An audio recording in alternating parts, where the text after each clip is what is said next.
Şu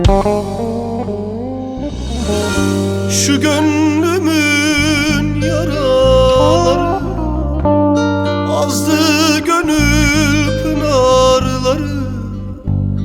Bu nasıl aşk yarasıdır, hiç dinmiyor sancıları.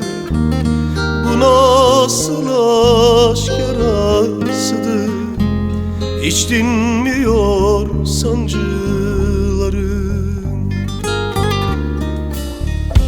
Neden gülüm, neden aşk olmadı bu cana den? Neden yarim, neden yaram ağır nereye gider? Yaram ağır nereye gider? Neden gülüm, neden aşk olmadı bu cana den?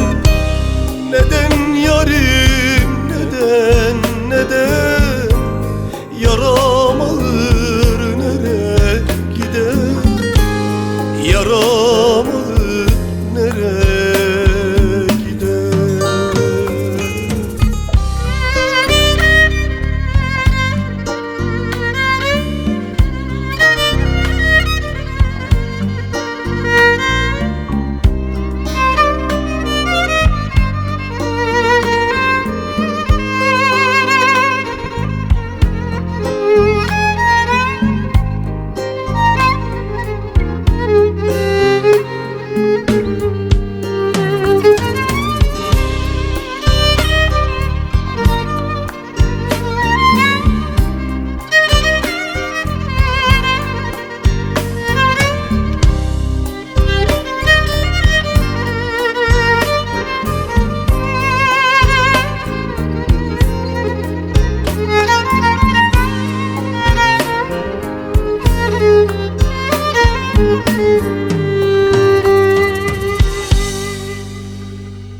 Her sevenin yarası var, benimkisi niye ağır?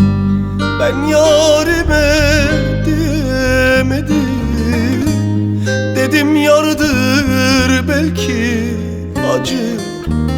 Ben yarime diyemedim, dedim yardır belki acı. Neden gülüm, neden aşk olmadı bu cana den? Neden yarim, neden